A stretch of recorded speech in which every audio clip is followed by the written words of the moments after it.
புதிய ஆண்டிலே, இந்த ஆண்டின் முதல் கர்த்தருடைய நாளிலே உங்களோடு இருப்பது மிகுந்த மகிழ்ச்சி.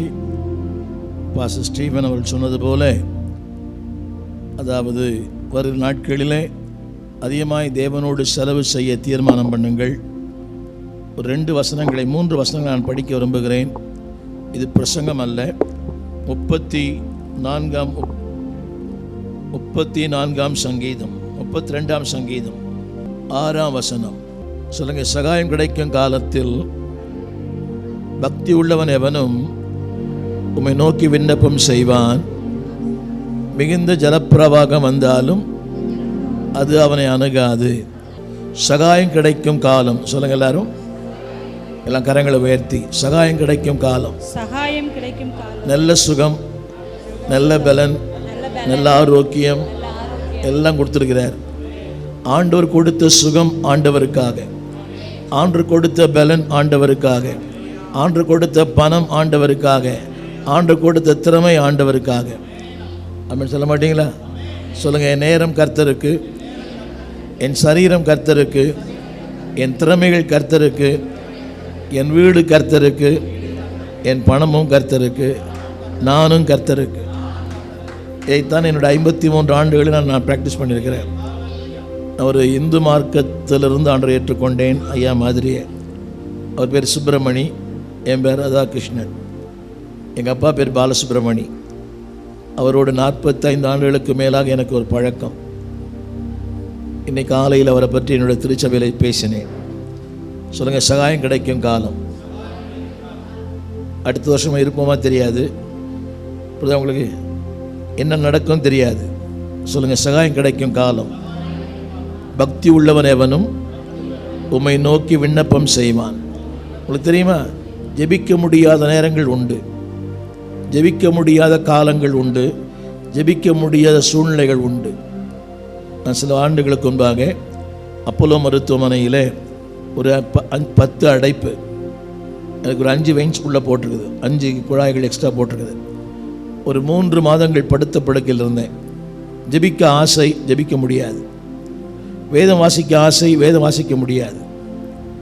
இங்கேருந்து ஒரு பெரிய ஓப்பன் ஹார்ட் சர்ஜரி, 2 பக்கமும் நரம்பு எடுத்து இப்படியே படுத்து படுத்து பெட்டில் அப்படி பெட் சோர் வந்து ரொம்ப ஆசை ஜெபிக்கணும்னு. இதுக்கு மத்தியில் என்னுடைய குரல் வலைகள் நொறுக்கப்பட்டது. எனக்கு 2 மணி அனஸ்தீசியா கொடுத்துட்டாங்க. என்னுடைய ஆப்ரேஷன் வந்து காலையில் 5:30 மணிக்கு. ஸோ எனக்கு ஒரு 4:30 மணிக்கு அனஸ்தீசியா கொடுத்தாங்க.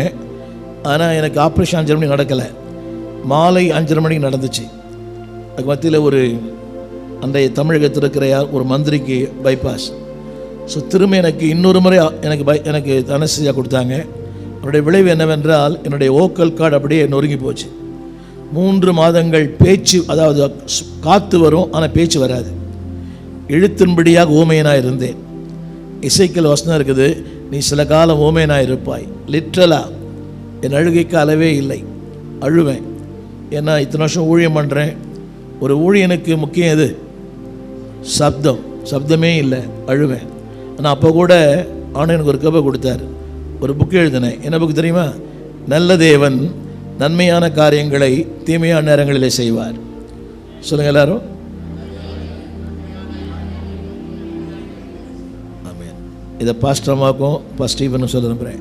Good God will do good things after bad time. அந்த புக்கை ஃபாதர் பெர்க்மேன்ஸ் வெளியிட்டார்.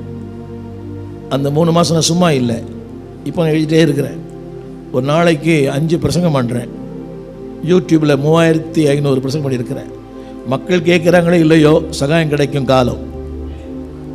குரல் கொடுத்துருக்கிறாரு, சுகம் கொடுத்துருக்கிறாரு, பலன் கொடுத்துருக்கிறார். சொல்லுங்கள், சகாயம் கிடைக்கும் காலம். என்ன பண்ணுங்க? ஜெபம் பண்ணுங்க, சபைக்கு வாங்க, ஆராதியுங்க.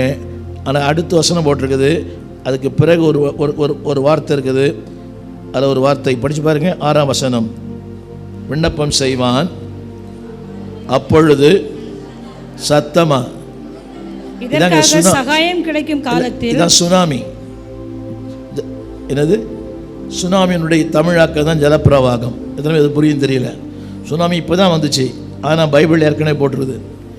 என்னைக்கு ஒரு நாள் சுனாமி வருது, நம்ம வீட்டில் அடிக்கடி வருது. வர வரைக்கும் வந்துச்சு. இப்போ இல்லைங்க, இந்த சபைக்கு வரீங்களே, அது வரைக்கும் சுனாமி இருந்துச்சு இல்லையா? போலாமா வேணாவா? மழை பெய்யுது, மழையில் நனைஞ்சா என்னுடைய சளி பிடிக்கும், ஜுரம் வரும். கவனிங்க, எல்லாம் காரணம் சொல்லுங்கள். மிகுந்த ஜலப்பிரவாக வந்தாலும் அது அணுகாது. ஏன் தெரியுமா? நான் ஏற்கனவே தேவனை தேடி இருக்கிறேன். அடிக்கடி சொல்லுகிறேன், கவனிங்க. You are not spending the time for 21 days, you are investing your time. எல்லாம் சொல்லுங்கள், நான் நேரத்தை செலவழிக்க வரலை, நான் நேரத்தை முதலீடு செய்ய வந்திருக்கிறேன். என்னுடைய 17 வயசில் முதலீடு பண்ணேன். இன்றைக்கி 71 வயசு. இன்னை வரைக்கும் அந்த முதலீடை கர்த்தர் பாதுகாக்கிறார். தான் எனக்கு பிறந்தநாள், என்னுடைய 71 பிறந்தநாள். ஆனால் ஒவ்வொரு நாளும் எனக்கு தெரியும், I am not spending my days, I am investing my days. Amen சொல்ல மாட்டீங்களா? சொல்லுங்கள். இன்னொரு வருஷம் கூட படிக்க விரும்புகிறேன். தானியேல் 1:6-8. அதில் ஒரே ஒரு வார்த்தை. தானியேல் ராஜாவின் போஜன பந்தியினாலும் அவர் பானம் பண்ணும் திராட்சை ரசத்தினாலும் தன்னை தீட்டுப்படுத்தல் ஆகாது. ஒரே ஒரு வார்த்தை சொல்லுங்க. அவன் தன் இதயத்திலே தீர்மானம் பண்ணினான். இந்த புது வருஷத்தில் தீர்மானம் பண்ணுங்க. சொல்லுங்க, தன் இதயத்தில். என்னுடைய தலைப்பு என்னவென்றால் பின்னால் பேசுவேன். சொல்லுங்க, இன்றைய தீர்மானம் நாளைய வாழ்க்கை.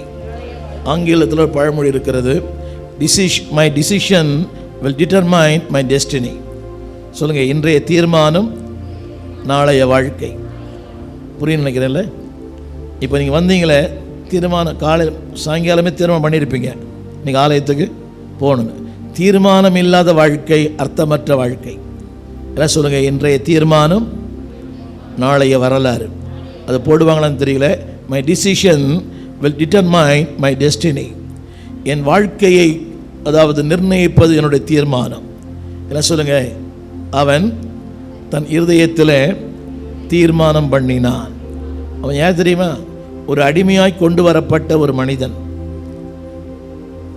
எருசலேமிலிருந்து பாபிலோனுக்கு ஒரு அந்நிய தேசத்துக்கு அடிமையாய் கொண்டு வரப்பட்டவன். சாதாரண ஆள் இல்லை. 3ஆம் வசனம் அது போடுவீங்களா? 3ஆம் வசனம் அதில் போட்டிருக்குது, அழகானவன். என்னங்க? அழகானவன். 2வது, ஞானத்திலும் தேறினவன், அறிவில் சிறந்தவன், நிபுணன்.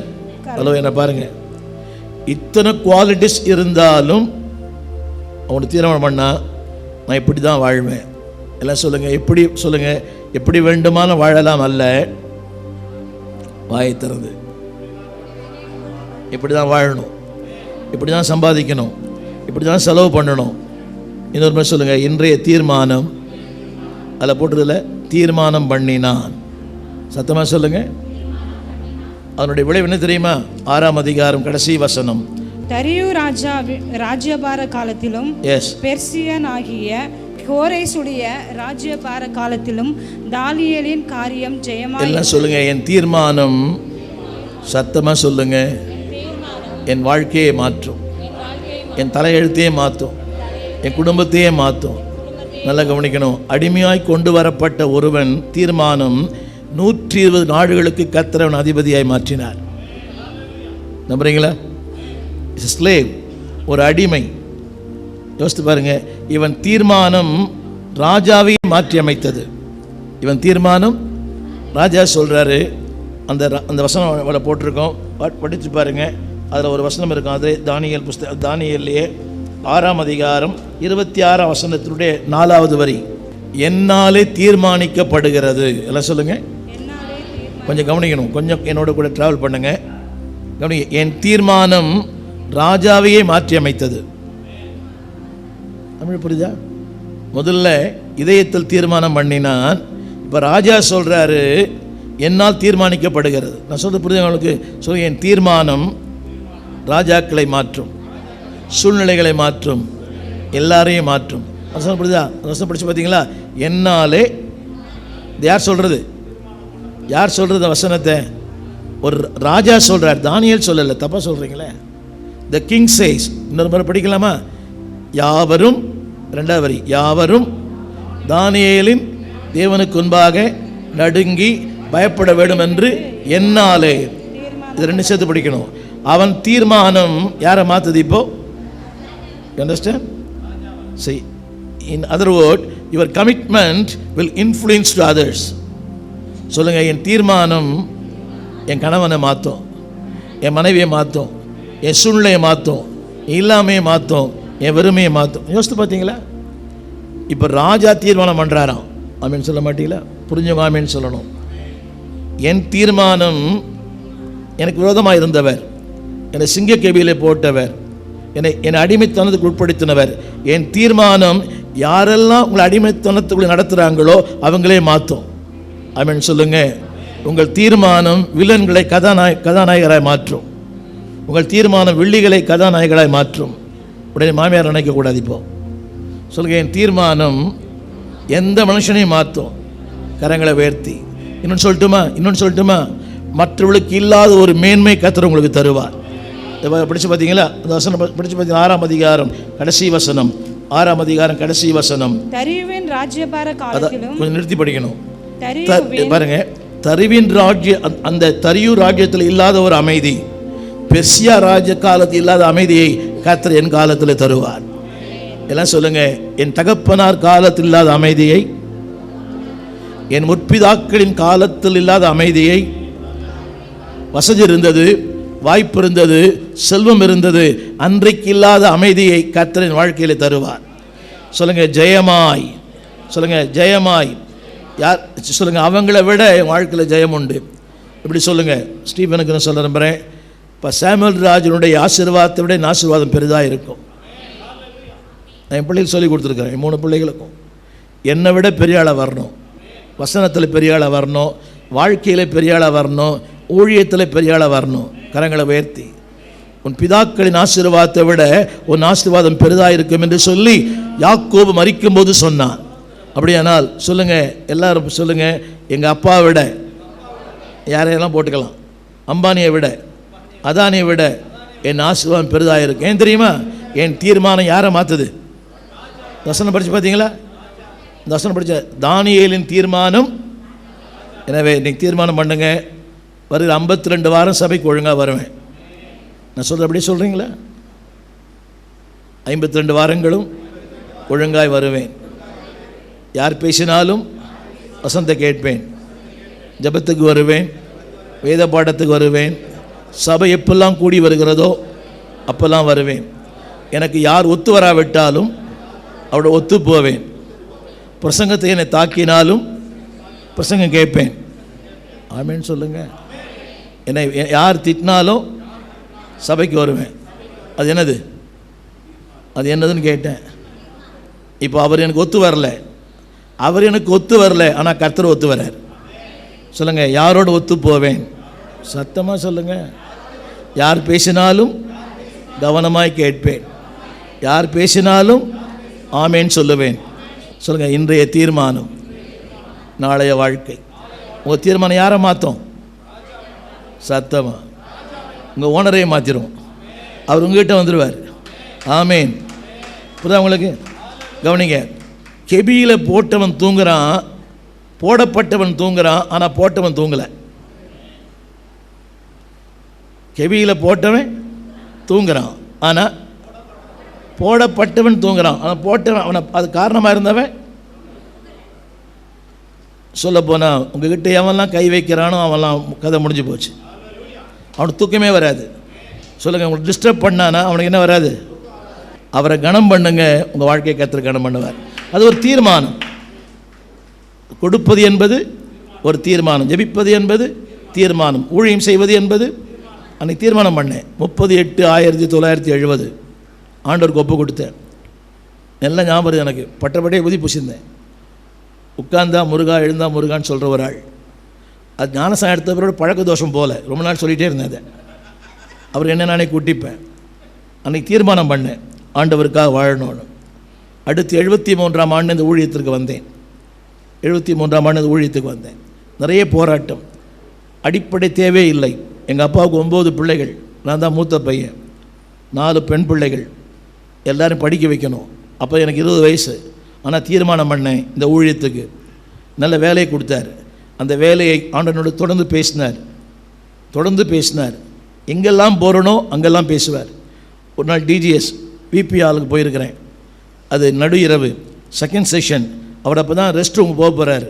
என் நண்பர் ஜான் சாலமன், நான் அவர் சின்ன வயசுல நண்பர்கள். அவர் சொன்னார், ஸ்டீவன் இப்போ தான் டைமு, அண்ணன் உங்களுக்காக ஜோம் பண்ணுவார். நான் கேட்டேன், ரெஸ்ட் ரூம் போகிற ஆளை போய் நிற்க ஜோம் பண்ணுறார். நீ நம்ப மாட்டீங்க, 20 நிமிஷம் எனக்காக ஜோம் பண்ணார். இன்றைய நான் யாராக இருக்கிறேன், எப்படி இருக்கிறேன், என் ஊழியம் எப்படி? அவர் சொன்னார், பல தேசத்து மக்கள் உன்னை தேடி வருவார்கள், பல நாடுகளுக்கு நீ போவாய், நீ அநேகர் ஊழியனுக்கு ஊழியனாக இருப்பாய், அநேகருடைய வாழ்க்கைக்கு ஒரு ஆசீர்வாதத்தின் பாத்திரமாக இருப்பாய், உன்னை அப்போஸ்தலனாய் மாற்றுவாய். எனக்கு ஏபிசிடியே தெரியல. இன்றைக்கி 42 நாடுகளிலே கர்த்தருடைய வார்த்தையை போதிக்கிற கிருபை கொடுத்தார். ஒரு 3500 பிரசங்கம் யூடியூப்பில், ஒரு 70 புஸ்தகம் தமிழில். இதெல்லாம் விளம்பரங்கள் அல்ல, அவர் சொன்னதை அப்படியே செய்வார். சொல்லுங்கள், சொன்ன சொல்லை காப்பாற்றும். நம்புறீங்களா? இன்னைக்கு சொல்லுங்கள், தேவனே இந்த ஆண்டு முழுவதும் ஒழுங்காக சபைக்கு வருவேன். என்ன புயல் அடித்தாலும், இப்போ வந்து போன புயல் என்னது, வாயில நுழைய மாட்டேது, ஏதோ ஒரு புயல். இது மாதிரி 1000 புயல் வந்தாலும் சபைக்கு வருவேன். சத்தமா ஒன்று சொல்லட்டுமா? ஆண்டவர் இன்றைக்கி நம்ம ஆசீர்வதிக்க முடியாத காரணம் நம்மளை என்ன முழுமையாக நம்பலை. சொல்ல தமிழ் புரியுதா?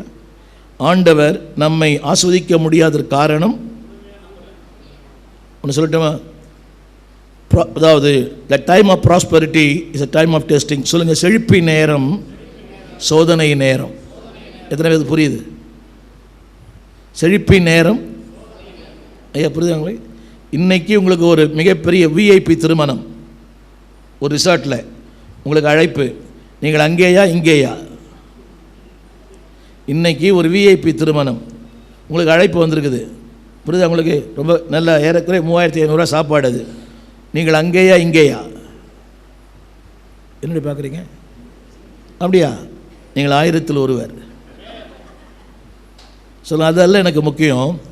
ப்ரையாரிட்டிஸ் அண்ட் ப்ரையாரிட்டிஸ் எனக்கு தான் முக்கியம். இதான் என் வாழ்க்கையில் எனக்கு அறிவு தெரிஞ்சு இந்த 53 ஆண்டுகளில் 1 அல்லது 2 ஆராதனை தவிர நான் சபையை விட்டதே இல்லை. நான் விசுவாசம் இருந்த போதும் கூட எனக்கு 2 சகோதரர்களுக்கு திருமணம் நடந்துச்சு, இந்து திருமணம். அன்னைக்கும் நான் ஆலயத்துக்கு போயிருக்கிறேன். நான் சொல்ல வந்த கருத்து, சொல்லுங்கள், எல்லாம் முக்கியம், முக்கியங்களில் அவர் ரொம்ப முக்கியம். சத்தமாக சொல்லுங்கள். ஒன்று சொன்னால் கோச்சிக்க மாட்டீங்களே. இன்றைக்கி சாரி, இப்போ வேலையை விட்டார். நீங்கள் ஒரு முக்கியமான டியூட்டியாக உங்களுக்கு. இன்றைக்கி போனால் ட்ரிபிள் 3 சம்பளம் கிடைக்கும். உள்மனை என்ன சொல்லும்? சபை என்றைக்கு தான் இருக்குது, இது 3 சம்பளம் இன்றைக்கி போனால். அது முக்கியமான ஆள். புரியுதா உங்களுக்கு? இந்த ப்ரொமோஷன் காத்திருக்குது. அதை விட இது மேலானது. ஆண்டவருக்கு முன்னுரிமை தாருங்கள், கர்த்தர் முன்னுரிமைப்படுத்துவார். அதில் ஒரு வசனம் படித்தேன் நான், ராஜாவின் போஜனத்தினால் தன்னை திட்டுப்படுத்தக்கூடாது. என்ன சாப்பாடு அது? எப்படி நம்ம வீட்டு ரசம் சோறா? நம்ம வீட்டில் டெய்லி அதே காரக்குழம்பு, என்ன அதே கருவாட்டு குழம்பு, அதே சாம்பார். என்னடி பார்க்குறீங்க? அதே சாம்பார், அதே கோஸு, அதே முட்டை, அதாவது உருளைக்கிழங்கு, டெய்லி தான். ஆனால் ராஜாவின் போஜனம் எப்படி இருக்கும்? ஆனால் அந்த ராஜாவின் போஜனத்தை தொடக்கூடாதுன்னு அவன் தீர்மானம் பண்ணினான். ஆமென் சொல்லுங்கள். அதனால தான் அந்த ராஜா 120 நாடுகளுக்கு அவன் அதிபதியாய் மாற்றினார். ஐயா சொல்லுங்கள், எல்லாம் நான் சேலஞ்ச் பண்ணுறேன். இன்றைய தீர்மானம் நாளைய வாழ்க்கையை மாற்றும். உங்கள் தீர்மானம் பாருங்கள், நீங்கள் எட்டாத உயரத்தை உங்களை கொண்டு போகும். ஆபக்குக்கு 1:5, ஆபக்குக்கு 1:5. விவரித்தாலும் விசுவாசிக்க முடியாத ஒரு கிரியையை உங்கள் நாட்களிலே கர்த்தர் செய்வார். எல்லாம் சொல்லுங்கள், எல்லாம் சொல்லுங்கள், எல்லாம் என்னோட சொல்லுங்கள். இந்த புறஜாதி ஜனங்கள் என்னை பாருங்கள், ஸ்க்ரீனில் பாருங்கள் பிரதர், சொல்லுங்கள், என்னை பார்த்து ஆச்சரியப்பட்டு பிரமிப்பாங்க. இப்படி சொல்லுங்கள், புறஜாதியார் என்னை பார்த்து ஆச்சரியப்பட்டு பிரமிப்பார்கள். கரங்களை உயர்த்தி நம்புறீங்களா? பாஸ்டர்மா நம்புறீங்களா? இதே உலகத்தில் உங்களை பார்த்து ஆச்சரியப்படுவாங்க. சாமுவேல் ராஜா விட பாஸ்டர்மா நல்லா சூப்பராக பிரசங்கம் பண்ணுறார். என்ன பார்க்குறீங்க? அது மட்டுமல்ல, விவரிக்கப்பட்டாலும் விசுவாசிக்க முடியாத ஒரு கிரியையை உங்கள் காலத்தில் செய்வார். ஸ்டீவன் நம்புறீங்களா? உங்கள் தகப்பனார் காலத்தை விட, புரியுதா உங்களுக்கு? நீங்கள் சொல்கிற எல்லா மெகா பாஸ்டரை விட, அவங்கள விட உங்கள் வாழ்க்கையில் செய்வார். சொல்லுங்க நடப்பிப்பார். சொல்லுங்க ஆச்சரியப்படுற அளவுக்கு, சத்தமாக சொல்லுங்க, பிரமிக்கத்தக்க அளவுக்கு. அவனா இவன், அவன்தான் இவன், அவளா இவள், அவள்தான் இவள். ஆமீன் சொல்ல மாட்டீங்களா? சொல்லுங்க. நம்பவே முடியல, நம்பவே முடியல. நம்ப முடியாத ஒரு கிரியைகளை உங்கள் நாட்களில் செய்வாராம். அது ஆங்கிலத்தில் போட்டிருக்குது, I will work a work in you. இதோட ரொம்ப நல்லா இருக்குது, I will work a work in you. உன்னிலே ஒரு பெரிய கிரியை செய்ய போகிறேன். கரங்களை உயர்த்தி ஆமீன் சொல்லுங்க. சொல்லுங்க. இதே உலகத்தில், இதே சென்னையில், இதே அடையாறில், இதே திருவான்மியூரில் புறஜாதிகள் என்னை பார்த்து ஆச்சரியப்படுற அளவுக்கு கர்த்தரை மாற்றுவார். கேட்குறாங்கல்ல, என்னங்க எப்போ பார்த்தா சந்தோஷமாக இருக்கிறீங்க, பாட்டு பாடினே இருக்கிறீங்க, உங்கள் வீட்டில் சண்டையே வரல, ஆமீன் சொல்ல மாட்டீங்களா? என்ன நீங்கள் சொல்லிட்டு போங்க, திருப்திக்கு சொல்லிட்டு போங்க. சொல்லுங்கள். இவ்வளோ சந்தோஷமாக இருக்கிறீங்களே, என்னங்க இவ்வளோ சந்தோஷமாக இருக்கிறீங்க? ஒன்றுமே இல்லைங்க, ஆமீன் சொல்ல மாட்டீங்களா? கையில் காசு இல்லை, கடன் கொடு. இந்த சென்னை வாழ்க்கை எப்படி தெரியுமா? ஃபர்ஸ்ட் வீக் அ கோல்டன் வீக், என்றும் ஆனந்தம். செகண்ட் வீக் சில்வர் வீக், கொஞ்சம் குறையும். தேர்ட் வீக் காப்பர் வீக், அந்தோ கல்வாரியில் அருமை ரட்சகரே. ஃபோர்த் வீக் பாப்பர் வீக், ஏறுகின்றார் தள்ளாடி தவழ்ந்து. உண்மைதானே? முதல் வாரம் இருக்கிற அந்த மகிழ்ச்சி 4ஆம் வாரம், புரியுதா உங்களுக்கு? சொல்லுங்கள். எங்களுக்கு எல்லா வாரமே கோல்டன் வீக் தான். ஏன் தெரியுமா? அவர் என்னோடு, நான் அவரோடு. சொல்லுங்கள். என் தீர்மானம், சத்தமாக சொல்லுங்கள், என் தீர்மானம் என்ன மாற்றும்? என்னை சுற்றி இருக்கிற மக்களை மாற்றும், எனக்கு விரோதமாக இருக்கிறவர்களையே மாற்றிடும். ராஜா ஃப்ரெண்ட்லியாக இருந்தார், விரோதமாக இருந்தார். ராஜா நேபுகாத் நேச்சார் விரோதமாக இருந்தார். அவர் சொல்கிறாரு, என்னால் தீர்மானிக்கப்படுகிறது. எது? நல்லா போட்டிருக்கோம், தானியேலின் தேவன். கரங்களை போய் சொல்லுங்கள். உங்கள் பிள்ளைகள் சொல்லணும், எங்கள் அப்பாவின் தேவன். ஆமீன் சொல்ல மாட்டீங்களா? ஸ்டீவன் சொல்லணும், எங்கள் அப்பாவின் தேவன். ஸ்டீவன் பிள்ளைகள் சொல்லணும், நாங்கள் எங்கள் அப்பாவின் தேவன் நாங்கள் ஆராதிக்கிறோம். வேறு ஒரு அழகான வசனம் தெரியுமா? யோசுவாவின் புஸ்தகம் கடைசி அதிகாரம் கடைசி வசனம். யோசுவா உயிரோடு இருந்த சகல நாட்களிலும் கர்த்தர் இஸ்ரவேலுக்கு செய்த அவருடைய கிரியைகள் யாவையும் அறிந்து, சத்தமா படிக்கலாம். யோசுவாவுக்கு பின்பு, சத்தமா சொல்லுங்க, யோசுவாவுக்கு பின்பு. வெகு நாள் ஒரு நிமிஷம் சொல்லுங்க. யோசுவாவுக்கு பின்பு, எங்க பாஸ்டருக்கு பின்பு, அவர் செய்த ஊழியத்திற்கு பின்பு. சொல்லுங்க. நாங்கள், அதாவது அவர் சேவித்த கர்த்தரை நாங்கள் சேவிப்போம். வசனம் புரியுதுங்களா? வசனம் புரியுதா?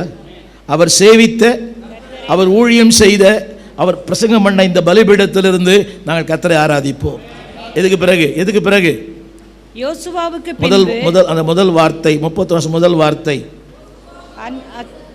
சொல்லுங்க. சகல நாட்களிலும் இந்த 21 நாளும் கர்த்தரை ஆராதிப்போம். சத்தமா சொல்லுங்க. யோசுவா இல்லை. படிக்கிறீங்களா? யோசுவா இல்லை. 29ஆம் வசனம். இந்த காரியங்கள் நடந்த பின்பு நூனின் குமாரனாகிய யோசுவா என்னும் கர்த்தருடைய ஊழியக்காரன் 110 வயதுள்ளவனாய் மரணமடைந்தார். யார் இல்லை? இப்போ யோசுவா இல்லை. ஆனால் யோசுவாவின் தேவனை அவள் ஆராதித்தார்கள். சொல்லுங்க. யோசுவாவின் தேவனை சொல்லுங்க. பாஸ்டர் ஆராதித்த தேவனை சொல்லுங்க. அவர் சேவித்த தேவனை இதுவரைக்கும் சேவிப்போம். இது வரைக்கும் சத்தமா வசனம் போடுங்களேன். என்னங்க 21 நாள் சொன்னார். 21 நாள் இல்லை, வருகிற 2024ஆம் ஆண்டு முழுவதும் அவரை சேவிப்போம், அவரை ஆராதிப்போம். யார் சேவித்த கர்த்தர்? யாருக்கு பின்பு? 4வது வரி. கொஞ்சம் மாற்றி சொல்லுங்களேன்.